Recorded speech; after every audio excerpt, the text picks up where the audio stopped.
Okay, so the recording has started.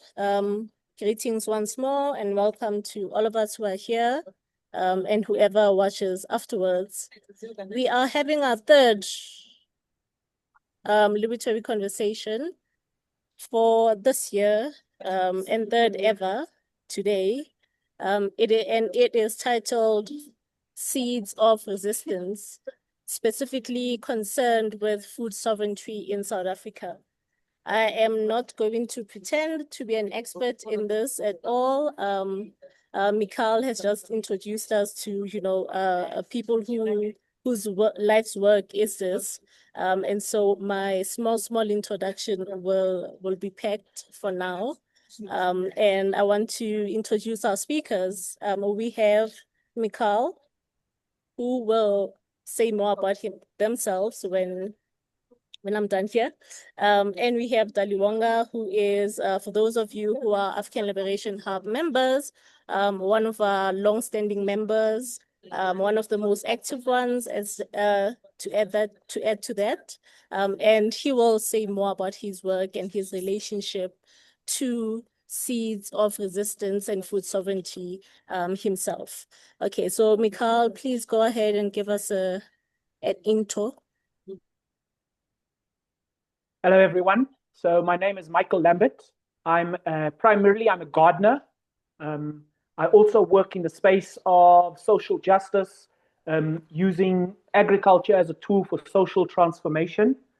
Along with my wife, we run a small organization which is unfunded, which allows us a certain flexibility to say and do what we believe rather than what funders prescribe.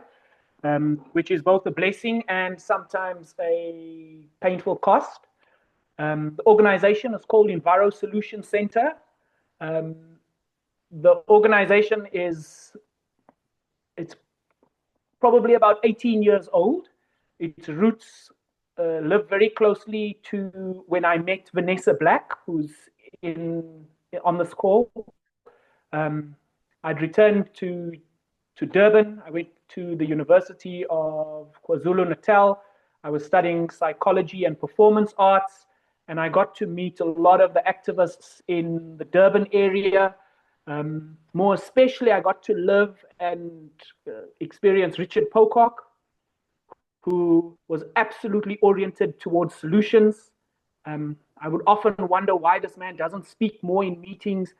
And when I asked him about it, he's like, it's better to just do the work. So that's kind of been the inspiration behind Enviro Solution Center, which was centered around just go with the solution. We all know the problem. We all see it from different perspectives, and we all see the solutions from different perspectives. But we've all got our own solution that we have to push. So for me, the solution was growing food. I've had the benefit of working pretty much all over South Africa.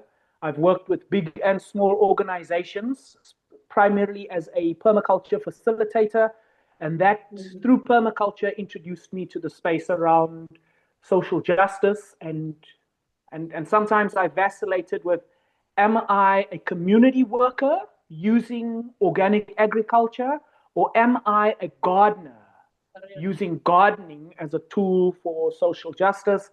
So I go back and forth, but I try to work as much as possible at the coalface of growing food and community development. Lovely. Thank you so much, Mikal. That was a rich introduction. I was just about to say, don't finish all the talking points. We still have 45 minutes left. But yeah, thank you honestly for bringing yourself and being confident to, say how your achievements, what for one, and also what led you to finding this work, which is sometimes not as clearly articulated to at least to myself. Daliwonga, please intro yourself. If it's an essay, it's okay too. Hey, greetings of peace. Khotsong, assalamu alaikum. Really honored to have this dialogue with King Mikal Lambert, and it's being hosted by Afrikan Liberation Hub. Daliwonga lona, Daliwonga Pantshwa, uyemiyemi ngolomsila usophitsho. Yeah, I just wanted to first tribute, those who came before us, those who carry us, those whose prayers we wish to fulfill in our work. As Mikal led on earlier on, there's people who've been on this path long before us, who've been our teachers, whose work has been a guiding light to us. So tribute to them. I won't name names yet. So yeah, my journey, I guess, currently I'm co-founder at Down to Earth Living Soil, with Uncle Tony Ben Susan, who's the head gardener at Victoria Yards, those who know him. And our work was really started by our shared and common interest in relearning what was lost, the lost crops of Africa, and regenerative gardening. And then, interestingly, when I was doing a course back in 2010 at Vega, I come from like a multi-design brand marketing school background. There was a design teacher who had an initiative called Abyssinian Design School. And he had a short course, and he took us to a farm in Midrand that was owned by Elder John Zira, who's like one of the leading agroecologists and permaculture teachers in Southern Africa. And this was supposed to be a design class, and the elder was like, okay, we're spending 2 days on this farm to try and see what design consciousness is, And so from then on, it's been just a journey of trying to reclaim what was lost. So yeah, I'm currently also have the honor of being the Gauteng coordinator of the South African Food Sovereignty Campaign. And I'm a father and uncle and a neighbor. Thank you. And someone's son. Someone's son, someone's grandson, someone's Certainly. Y'all excuse me, I did say this earlier, but my audio is all jumbled up. I'm at a less than ideal space that I couldn't avoid coming to. So yeah, let me know if the audio becomes an issue, and I'll see to finish, as we say. Thank you both for these. Oh, lovely. Thank you. For these introductions, like I said, you just in the introductions themselves, you bring so much into the space. You orientate us as to, your ontological and perhaps epistemic positions, so we know what to expect for the most part, in terms of how we feel about the conversation, how it will flow. We know coming into it. So thank you both. And for those of us who may not know who we are, I am I don't know my new role, but I'm from the Afrikan Liberation Hub, one of the board members and founding volunteer. We work on economic systems change and, interrogating it, looking at it, platforming examples of it from a Pan-African intersectional decolonial point of view. And we have a wonderful and informative website that I'm sure you can go into and read more about who we are and what we do. And you can also follow us on the different channels that are there. I believe we are on Instagram, LinkedIn, Facebook, and we also have a YouTube where this conversation and all the previous ones live. So yeah, intros aside. Oh, and how the conversation will flow before we get into the meat and juices of it. We usually like to have liberatory conversations as participatory as possible. So if you have a question whenever in the conversation, please just like raise your hand, and we will hear what you have to say. Provided that we all have a bit of home training and not to take up too much space in a collective like we are today. Okay, house rules are also done. And I will go into the first question, which will be directed to Daliwonga. And those of us who are on social media would have seen the introduction videos and a bit of the text and, references that will be used for this talk even prior. And so I'm coming into this with a bias and an assumption that we have some understanding, especially because of this community and the movement itself is so invested in showing up and making sure that it's counted as one of the most significant in the country and the world. So with that small background, Daliwonga, I wanted to just ask, beyond, the practical practices of saving the seed, how do we build and scale farmer-led seed systems that can genuinely, compete in the agricultural commercial industry?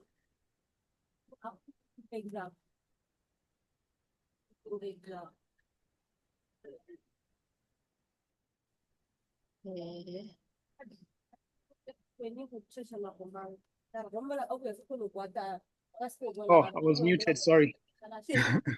To repeat the question to myself, I would frame that first, the people-led seed systems or farmer-led systems are not trying to compete with the corporate or commercial Thank you.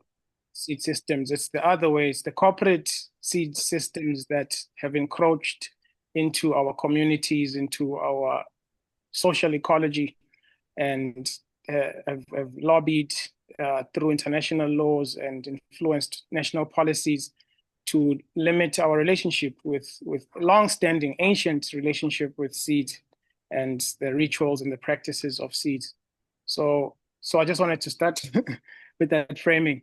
And then, and obviously, as we have been taught, the act of saving isn't just technical, right? Isn't just or just the scientific, maybe in the lab of saving a seed for food, but in our traditions all over Africa and probably in the global South, there's rituals and other aspects of life that are involved in the saving, and there's transfer of knowledge, there's a ceremony and kinship that is rekindled and celebrated through the farmer-led systems, whereby the corporate seed system, which in South Africa is probably dominated by a very small few companies that were chemical companies. We'll speak to that later. That sort of removes the seed from, well, strips it of its personhood first, and then removes it from the people, from the community, from the ecology amongst which the seeds evolved and live amongst and adapt to labs, and that contributes to also de-skilling, the people.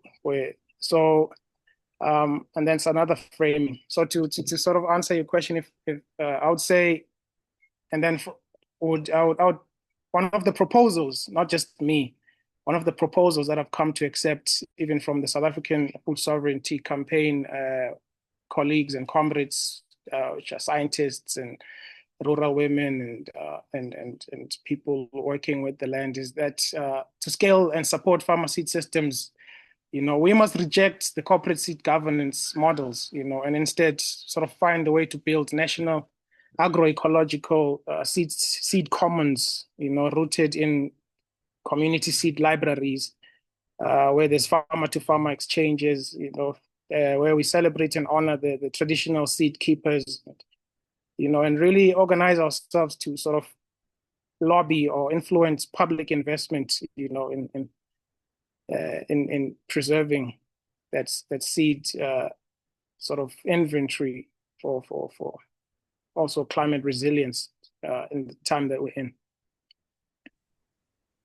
Lovely, thank you. I was gonna ask a follow-up question to you, but I think it's best that I ask, invite Mikal.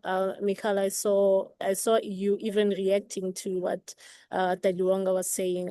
Do you want to share maybe what came up for you in his answer? Yeah, thank you. I think it's for me, it's been very important how we position ourselves. So I'm not reacting to Monsanto. I bless them. They must do what they need to do. Bayers, all these people, let them do what they need to do. I don't want, I'm a big fan of Buckminster Fuller and the approach of small is beautiful. And so positioning ourselves not in reaction to the corporate system, instead saying we, at this time in our collective history, are being invited to participate in something which Dali so beautifully expressed, something that it transcends it goes back to the roots of our current civilization. When we began the transition from being hunter-gatherers to settling down, we started to cultivate a relationship with seed. So we have to reconnect with our ancestors on this activity of saving seed, not trying to compete with the industrial model. Because if we compete with the industrial model, we're more likely to create something that looks very similar. And it will be centered around power, wealth, access to resources, which invariably leads to control of people. So I think that positioning it as something that we can all personally get behind, where in my own life I can save small Nyana seeds that that I come across and that I grow for myself. And so that's really my position. Is I was once asked to speak at a march against Monsanto, and I was like, no, I'm not marching against Monsanto. I'm marching for food sovereignty. I'm marching for seed sovereignty. So I don't want to push back. I don't want my energy to be used to push back against an establishment. I'd much rather say, let's just go quietly and build the alternative. Thank you. Yeah, those are powerful, honestly, answers. Thank you both, Mikal and Daliwonga. I'm hearing there is no competition, none at all. And that's what alternative economies usually strive for, not to compete with capitalism, but to build and sustain alternatives that do not kill us and the planet.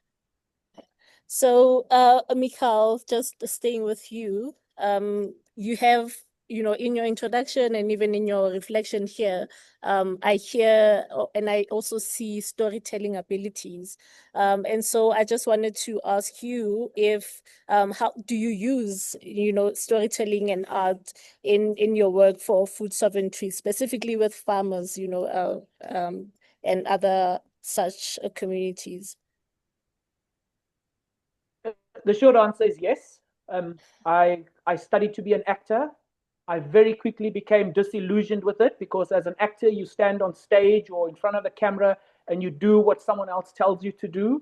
And then I moved into filmmaking, and I was, I'm sure you guys might be quite familiar with Papi Kalu from Urban Zulu. Me and him we made our first film together, and it looked at xenophobia at a time when there was xenophobic attacks happening in South Africa. And the short film was called Afrika for Africans, also with a K, the Afrika. And that began to be the introduction to saying, how do we use the medium of film, video, social media, YouTube, as a tool to raise awareness. That's shifted into telling stories or getting farmers to tell their own stories. So if you go to our YouTube channel under Enviro Solution Center, you'll see that there's videos that go back 10 years or more of gardeners, farmers, just telling their own story. So usually short clips of just asking them, what do you do? Why do you do it? How does it work out? So yeah, my wife is in the audience, and she's currently working on a WhatsApp-based program to teach people how to use their cell phone to make short films. Because yeah, it's something that we all have access to now. Everyone has a smartphone, almost everyone, and they can film what they're doing in the garden. They can film what they're doing in their career or in their work or in academia, in policy, in government. So I think it's opening up the playing fields for everyone to tell the story of what they are doing to advance this cause. Thanks. Oh, lovely. Thank you. Yeah. Democratizing information, democratizing even storytelling, the different platforms that we are on, that's what they are doing, their mission. It's not a pure mission, but that's a conversation for another day. Daliwonga, the recent post or video that we have on our platforms or our social media pages is such a beautiful video collage. I'm sure there's a term for it. Those in the arts would probably know. But I know also that your work is rooted in the cultural expression. Do you want to share on that and even expand and maybe react or respond to Mikal's offer?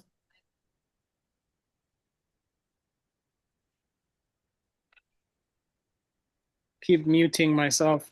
Yeah, I mean, definitely. I mean, I love the work that Enviro Solution Center does, and the only thing, I mean, I regret is me discovering them so late.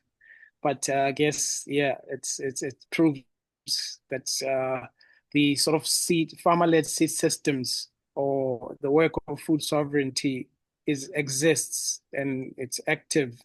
It's a matter of now, as you asked earlier, how do we ensure that it contributes to the securing of the dignity of the people and to 80% of at least 80% of the food that we eat.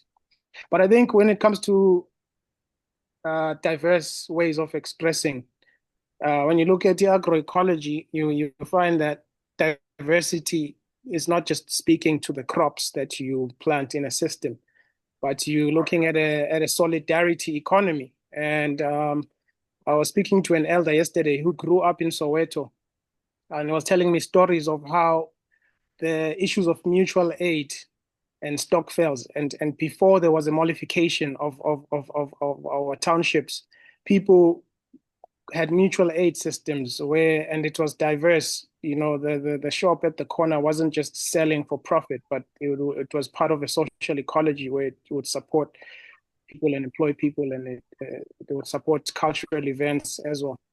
So there's no way that we can speak food sovereignty without the intersectionality of it, you know, of the arts, the engineers, the elders, the wisdom keepers, you know. And obviously we're talking about the secular way of the journey of the food from production to processing, so to speak. We must control and own and have a healed relationship with it, as opposed to the current one where we're just consumers and we need money to eat, you know. And the artists, I mean, are invaluable in this journey. Even you are an artist. I saw that video. Just, coming back, looking at the food production system and food growing system, the topic of this conversation, the seed, I want to bring us back to it. Staying with you, Futi, comrade. This one I'm going to read as it is because I do not want to miss any detail. So the question is, from an agroecological perspective, how does the act of saving and planting indigenous seeds actively repair not just the food system, but the health of the soil itself, creating a foundation for true sovereignty? You see, it's a mouthful. Yes, please, comrade. Yeah, no, I see a question from someone in the chat. I don't know if someone will pick it up and speak to it, or maybe we'll have a chance to engage those type of questions, because I think we have a wealth of experiences and knowledge keepers in the chats that maybe might answer these type of questions coming from the community. So I also wanted to because if you notice, I spoke of a seed library instead of seed bank earlier, and that is not a transition that I made on my own in terms of the language. It was I wanted to tribute that to the great work being done by the Seed Bibliothèque in the Western Cape. And it was them who advised, say, yeah, sure, if we're talking about an alternative system to this capitalist one, then there's a question about using that language of a bank where there's still that connotation of private ownership. And that was them who advised. And I have since tried to adopt that because the library is a commons.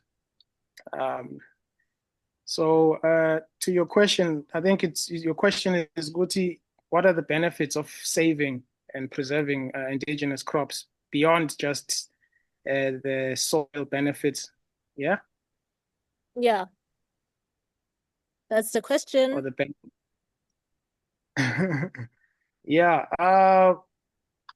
Yeah, I mean, from where I stand, I would say there's many, obviously many, speaking from the perspective of kinship with seed first, and the relationship that we were cut off from seed, and those rituals and practices of preserving seed. And I recently discovered on this journey, like the Tswana people who have the Hafela festival, where it's like a seed blessing and first harvest celebration festival. And I learned of the people in Limpopo, the Venda people, who restored the tradition of seed blessing. So I think when we restore and reclaim those kind of lost practices, the benefits are many. One, it's obviously the resistance to the corporate control. There's a dietary aspect to it.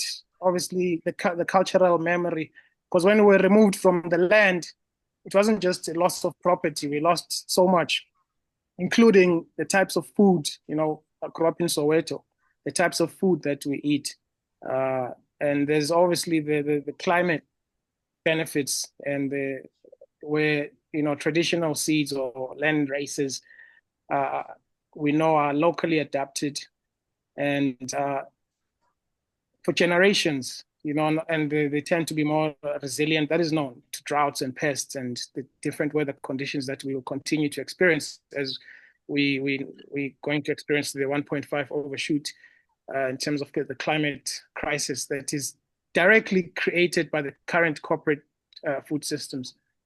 And then other benefits, I guess, is also cultivating community, because you don't necessarily save seed or traditional seed alone, as much as that is possible. There's knowledge seeking part of it, there's traditions associated with it that you'd find out. There's stories and there's community that forms around those kind of practices. And yeah, I guess the biggest one for me as well is the food sovereignty aspect, to be able to decide what to plant, how to plant, and when to plant, and to reclaim that part of our identity that was stripped away through the corporate capitalist control. I'll leave that there for now. Thank you for also throwing in nuggets of economic systems change. We need capitalism to fall so as we enjoy food sovereignty. So love it for our ALH's overall mission. Comrade Mikal, if you may, I see you also quite active in the chat, answering questions, offering advice. Thank you. You are better at multitasking than I am. I don't know what's happening in the chat. Okay, so my question to you, Comrade Mikal, is how in Daliwonga's answer, he also highlighted the act that is a act of resistance to remember with ourselves, with our personhood, with our cultural identities. And so in your work of remembering the seed and our connection to seed, how does the same act of remembering look like in community, like in the work that you do specifically? Yeah, I think we take a very practical position. So the practical act of remembering is about gardening. It's about farming. It's about practically putting seed in the ground, watering it, waiting the 3 to 10 days for something to break through, nurturing that plant, watching it grow, spending 3, 4, 5 months investing the physical energy that you have. Your life force is invested into this other thing that you're going to put in your mouth, and then it's going to become part of your body, and you're going to assimilate back into your body your own energy. So that act of remembering it's also an act of investing, and it's the transmutation of my own physical, psychic, spiritual energy transferred out of my physical being into another physical being that I'm able to consume. And even that consume word is, it sounds too capitalistic, because I invest my life force into the garden, and then the garden invests its life force into me. And there's this circular relationship that is manifest. So, yeah. So maybe I'll stop there. And I also just want to come back to the comment around storytelling. There are also storytellers leading in South Africa. Ray and Rudy, they're in the audience, and they're leaders in South Africa in terms of telling the story of seed, of food. So I just want to, direct people's attention to them and saying, hey, check out what these people are also doing, because they're practically doing it. Yeah. Yep. This is how it looks like. This is how it feels like. Thank you, Mikal. While you were speaking, I attempted multitasking and I saw one question in the chat. So I will ask us to please answer the Brendan Barnes. Brendan Barnes, I believe. And they are saying, greetings. What are the implications for the new policy to recognize indigenous plants, and in parentheses, and presumably seeds as agricultural products. Okay, I'll read again. What are the implications for the new policy to recognize indigenous plants as agricultural products? Should we be concerned? That's the question from Brendan. Any takers? Mikal, I see you are unmuted, so please. Thanks, Lyndon. I think that's Brew, you're hitting the nail on the head. This is now the fulcrum, the point at which everything's going to pivot is there's new legislation coming out, and this legislation is going to shape food sovereignty in a significant way. I would love to invite Vanessa if she's willing to speak on this, because she's probably the most knowledgeable person around this specific matter that I certainly know. And I wouldn't put my hand up to answer this question in a public forum because most likely I'm gonna mess it up. So Vanessa, I'd love to hear you on this, please. Thank you. Sure, Michael, thanks. Yeah, I haven't looked at the details of what they're promoting, but my gut reaction was, oh dear, because I think the food sovereignty and agroecology movement's been campaigning for so long to have farmer seed, traditional crops, the crops that we need in agroecology recognized. And here we've got a process that's basically trying to now not build it on the ground, but take it into these commodity value chains. And our whole agricultural policy is very much focused on commodity value chains, trying to get people to be sort of grouped together in cooperatives to supply single commodities. And that has a whole implication around the kind of agriculture people are dictated to about how they produce, what they produce with. And at the end of the day, small farmers don't have the power in that system. So what that's going to do, I think, is just further impoverish people and take those crops that are really essential for agroecological systems and for nutritious, healthy food at local level and suck it into this global value chain for export for wealthy consumers who are looking for healthier lifestyles, etc. And that's not what we're wanting to do. People need food on the ground. We want food sovereignty locally, and we need to be building local food systems. So I was quite concerned when I read that announcement, and yeah, but haven't looked into the nitty-gritties of how they're planning on going about this. But for me, it's similar to the cannabis, where they've kind of gutted local livelihoods in cannabis and sort of industrialized it and permitized it, and no one can afford the permits. And it's big multinational companies that really are now doing the growing and holding the licenses. So yeah, that's my take. Thanks, Vanessa. Thank you, Vanessa. Comrade Dali? Yeah. No, appreciate that. Yeah, I mean, yeah, when I also saw that, there was a bit of concern, as much as some of these acts seem nice, because we haven't had any sort of signal for like strong legal protections for farmer or community managed seed systems, indigenous seed systems, whilst there was a potential sort of accepting, or what is the actual word, ceding to international sort of property, intellectual property frameworks like the UPOV, and the concern for like formal commercialization. And my concern was also how participatory was that decision? Who was involved?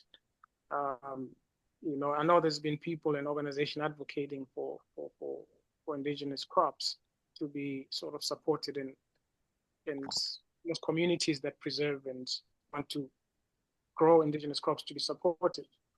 So I was still also looking into it to say how did the so-called government come to that decision? Having seen their track record with this neoliberal approach to these issues, where I think the recent case with the African Center for Biodiversity showed us and then there's the cases similar to that with the people of the Polobeni, where people are literally defending the rights of nature against corporates and the government seems to take the side of the corporates, so I guess I met it with skepticism because there's already an established distrust in our government. But yeah, I'm still looking at it. Sure.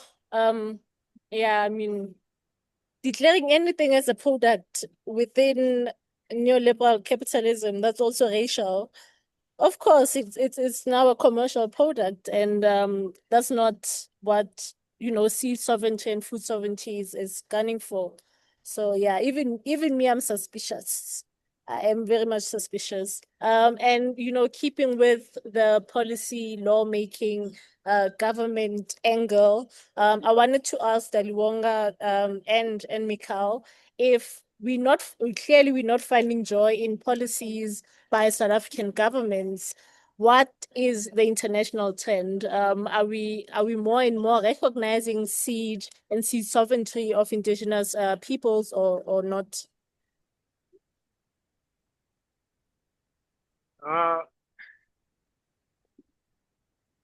You want to go, King Mikal, or should I? No, go ahead, brother. Go ahead.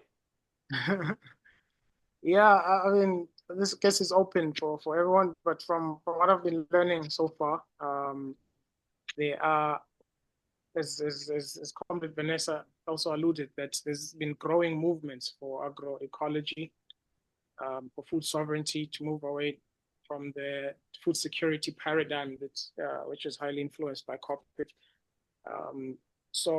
And we know that there's laws like the International Union for the sort of protection of new varieties of plants called UPOV from 1978, if I'm not mistaken, which sort of restricts, seed saving and exchange and reuse, and strengthens corporate control and all the bad things. But of course, it obviously came from the corporate side, and there are some people who say there's benefits to it. Versus the updated one called UPOV 1991, which our ministry has been sort of flirting with joining. And then there's been, I think, from also in the international space, food sovereignty advancements, documents or agreements such as the Plant Treaty, I think people should look to. Which recognizes the farmers or the peasants' rights. Although there might be some benefit sharing loopholes, that a lot of people have been looking into, which are also frameworks that we as a country, or all countries around the world, most legally binded to implement. Where we don't have to reinvent the wheel. And the biggest one, I think, that we should be really fighting to get into our policy nationally is the UNDROP, because it comes from the ground, from the people in the Global South, which is the United Nations Declaration on the Rights of Peasants, which was a struggle led for almost 17 years by La Via Campesina, which is the biggest sort of social movement around the world, led by the people. And there's strong recognition of the people's rights and dignity, and land, obviously, and so I think, and it's quite a comprehensive, which also opposes and is quite restrictive to the IP systems, which displace peasant or people's seed systems. So yeah, in terms of the legal side, those are the three key ones that I would say we must invest time to look at and collaborate with comrades and organizations that are already doing the work in making those pieces of legislation or international agreements reach the people, such as BioWatch South Africa and others. If I can just come in there. Yes, please. Yeah, we all know that one person reads something, they tell it to their friends tell it. We know that exercise of the broken telephone. So I would really encourage people to get as close to the source of this as possible, because the truth is, Dali and I, we're not experts on this. And we're gonna most likely water it down to the point where, this is how we see it, and we're gonna mess it up. So, but there are experts, and I've posted a link to the African Center for Biodiversity's resource page. In my experience, and my experience is limited, this organization is really leading the charge in terms of engaging with government at a policy level around the legal structures and implications. So I would really encourage everyone, go to ACB's website, read the documents that they've produced.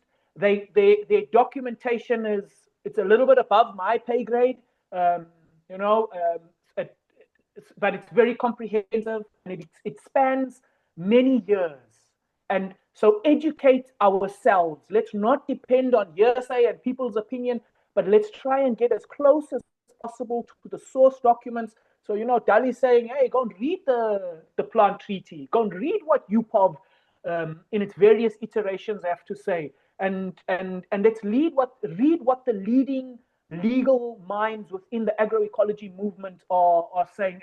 And that would be my primary encouragement to people, is to say, get as close to the source, educate yourself, don't rely on other people's opinion, form your own. And this is where, you know, I really want to acknowledge the experts in the room. Zian Khan is also, she's an academic and an activist. She's practically doing stuff. I see she's just dropped out of the call, but okay, no, she's still here. And she's someone I would love to hear Zian's perspective on how the law is changing to accommodate a lot of the seeds that were neglected to being on the list of what's clearly going to become commodity products, and how she sees that shaping the conversation for sovereignty in our food system. But yeah, my encouragement is please check out the link from ACB. Thank you. Lovely. Yes, we do love it. Our favorite talks, or my favorite talks, are where speakers also give practical tools, as well as you know, policy frameworks, you know, articles, just, you know, giving resources actually to our audience. So love it for us, for all of us here. We are 5 minutes out from the hour. It's been a lovely conversation. Today I will keep time because I'm not home. But Zian, do you want to respond to Mikal's? Yeah, well, Thank you. Please go ahead. it's so good to see all these comrades in the room, and I'm very naughty. I'm on a hands-free, but I am driving, is why you don't hear me, and see me, and why I'm late. Was late to the session today. But I will briefly say, and it ties into the cannabis stuff, that when our how can I say, seeds, as an example, are such a beautiful lens in which to understand our connection with land. And as people who have been forcibly removed from our land through colonization, rounds of colonization, plus apartheid as a colonization, our divorcing and severing and separation from the land was so intentional and so systemic that we still experience it, not just around the separateness of living in certain areas according to race, but also in the way that our cosmologies, the things we believe, why we believe what we believe, the way that we know things, how we build our cultural practices, all of these things, our spiritual practices, have been completely severed and broken and neoliberalized and so oftentimes we are working from a place of extinction, especially when it comes to things like seed. We are no longer growing up at Gogo's feet, you know, rating the seeds and cleaning the seeds and sowing the seeds and knowing the seeds. And so we have to relearn all these things. And we've seen over the last 10 years, at least, with something like seeds and with our work with the Seed Bibliotheek, that you can, in ways, reimagine and vision and build these cultural practices again, but it cannot be done in isolation. It needs community to drive it, and it needs community to connect with it. And also a very important part that comes into it is also the thinking around like the artistic practices and using the arts to build community has also been a way to make it stick. So it's not just talking heads. And it's like what you were saying earlier, Mikal, it's like this thing about offering our time and our energy and our love and all that we are to the land, and the land responds and the land speaks back to us. And then thinking about something like cannabis, how when you look, even floriculture, our cut flower industries, you see it a lot with, for example, fynbos species, where people are hybridizing things on hybrid. So it's like hybrid on hybrid, super hybrid. Now we get this extra hybrid, which is bred varieties that are so far away, for example, like cannabis, from the traditional varieties. And so one of the things that people can start doing very simply is just softly, gently, slowly looking for those older varieties, paying attention to who's growing what where. Sometimes, like with cannabis, these things wild seed, and you go to the park and you say, oh, but there's a whole bunch of stuff that's growing here. And you start to slowly see how the plants also remember where they come from, and they start to go back away from their hybridized realities, and they start going back to their grandmother, grandfather seeds. And presenting traits that we recognize from before. And so it's about encouraging diversity, even if it's in the same cultivar or in the same species, on the same variety, is to reignite that need for diversity, because diversity is the skill and the thing in which we will be able to sustain ourselves. It is the thing that requires more effort. Well, how do I say, like it brings about the need for survival, not just survival, but thriving. And all these cellular recognitions, all these species, all these insects and microbes and soils and waters, all of them, all of us remember how things were before they got so messed up. And so there is this kind of cellular memory that you will start to see come up as you start growing, as you start working with the plants. And so I speak from experience to say that it's possible. It's definitely possible to revive our indigenous seeds, our indigenous foods, our indigenous practices and cultures from where we thought it was stolen from us. We can steal it back, but it has to be done in community. And it's really nice to see some familiar faces and hear friends in this call. I'm very happy to be here. Thank you. I love that we can steal it back. If we steal back our own stuff, it's not stealing. Yes. If you my example was terrible. So I will not give it. We are 2 minutes to the hour. Daliwonga, Mikal, thank you all both so much for just being here with us, sharing your knowledge, your experiences on the ground. So that's my thank you. Pleasantries aside, any last offers to community, specifically for myself? How do I do this remembering? How do I start? Start a garden. Or even start practically growing something. Later, once you get good, you can decide, hey, I want to do an organic, open pollinated heirloom, what. You get there, but grow something. If you're not growing anything, it's very difficult for people to take you serious. It's very difficult for me to take people seriously when they're only talking about it, when they don't have calluses on their hands, when it's all just theoretical. And I would, that's always my encouragement to people is, if you want to get into the fight, go into the garden.